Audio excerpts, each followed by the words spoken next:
Hello, and here we are with a brilliant customer of ours, Mr. Alistair Chapman, who is just about to run through the main differences and likenesses between the FS7 and the newly announced FS5. So, Alistair, over to you. Well, the first thing is size and weight. Yes.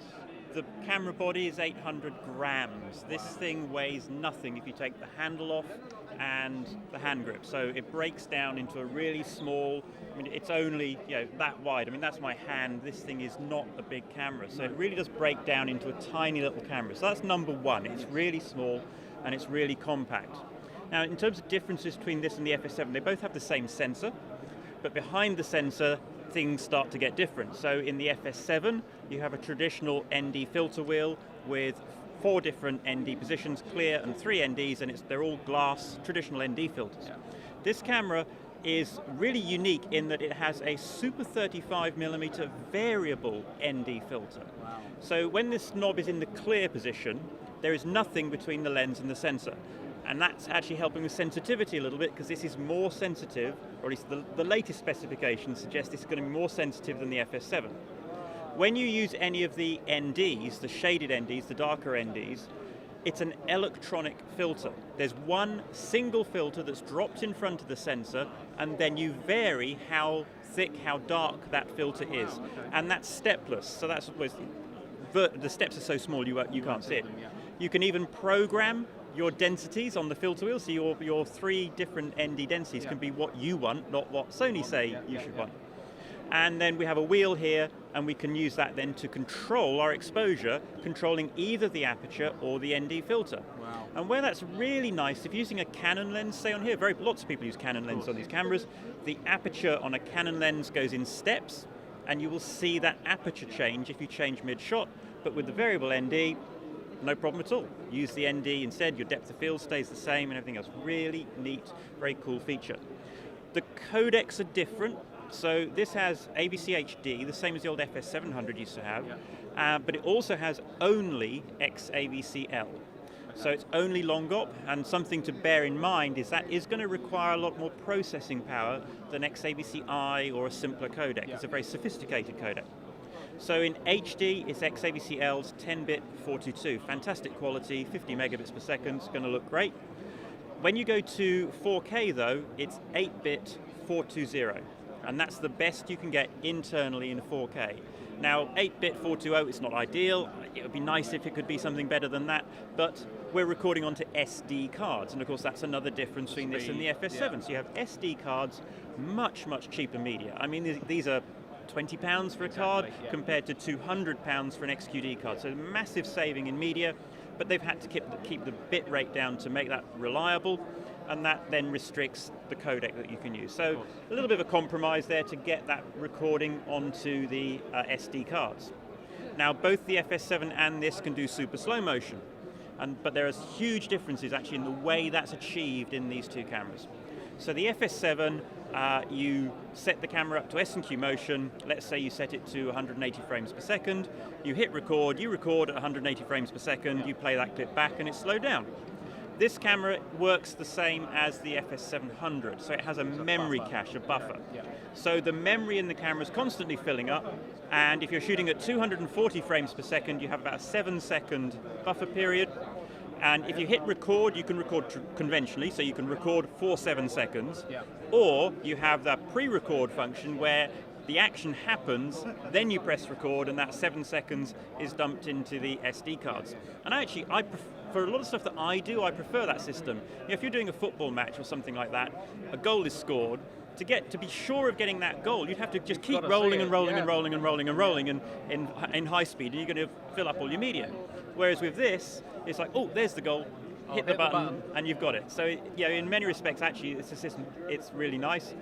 Also, this can go up to 960 frames per second. So the resolution drops. So full HD, 240 frames per second, half vertical resolution at 480 frames per second, and then by the time you get to 960, to be honest, it's getting pretty grossy by then. It's not great, but maybe for some applications it'll be useful. Other differences, there are lots. The handle. Well, the handle, we have a viewfinder on the back of the camera, compact viewfinder. If you take this top handle off, that makes this a really small camera that you can still operate. You don't need to have this. This viewfinder is connected by exactly the same connector as the FS7, and you can use the FS7 viewfinder on here. Will you get the functions from the FS7 viewfinder, the peaking? Yeah, Yes, my you will. understanding is you do. And this mounting here is the same as they have on the FS7, so it's actually quite an easy thing to do to put that FS7 viewfinder on here. Other differences. The hand grip I see is slightly different to the one used on the FS7 as well. It's a completely different hand grip.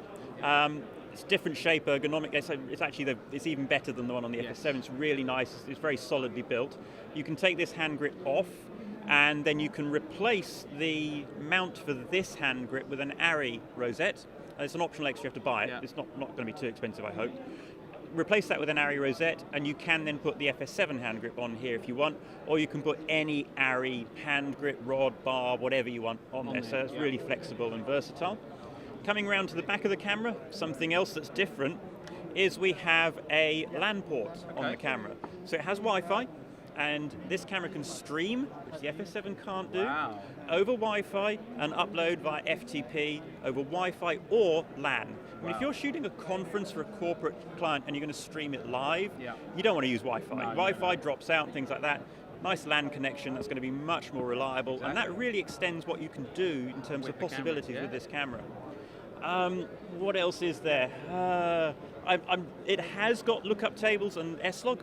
So when it ships, it'll be S-Log 3. S-Log 2 will probably come as a firmware update. That's my understanding. It does have lookup tables, but it doesn't have the EI. It doesn't have Cine EI. So it's fixed ISO shooting in S-Log. If you're shooting in 4K with S-Log, because it's 8-bit, you're going to have to be really careful how you do it. You're going to have to get your exposure absolutely perfect, otherwise you're going to be in trouble. But that's a small issue, really. I mean, you just have to get it right. Very low power consumption. It's lower power consumption than the FS7. Other things. I've heard it comes with a kit lens as well. Is that So there's correct? two options. You can buy the body only, Yeah. or you can buy it with this lens here, which is, I've got to remind myself what it is. It's an 18-105 f4 constant aperture lens. It's not one of Sony's best lenses. It isn't, but it is a power zoom. It's a constant f4. 18-105 is not a bad zoom range. Definitely. And it's usable. It'll certainly get you going. And again, being the E-mount, you can put your Metabones adapter on, or whatever other adapter, and still manage to put your Canon Exactly. lens, for example. And this is one of the areas where this camera excels. So you can put your adapter on, use your E-mount lens. And what it means is, because of the variable ND, the lens options are better because you can control your exposure with the variable ND. So let's say you put a Nikon lens, they're mechanical, and you have an aperture ring, you can set your exposure that way, but sometimes they're stiff or clunky and everything like that. Use the variable ND instead. Canon lenses is great. It's going to make it much easier to use with third-party lenses and things like that. I'm really excited by this camera. It's small, it's compact, it's light. I mean, what more can you want for? Yeah, there are some things that the FS7 does better and the F5 does. I'm lucky I have an F5 and an FS7, but I'm getting one of these. I've placed my order with Visuals. You have my order already, so hopefully I'll be on the top of that list, because for the traveling that I do and carrying it, going away, this is just amazing. Definitely. It'll go in the smallest of rucksacks and everything else. Of course. Alistair, thank you very much for that. As you heard, Alistair's pre-ordered his, so why not get yours on pre-order? You can contact us either by telephone, 0208 977 1222, or you can jump onto the website, www.visuals.co.uk.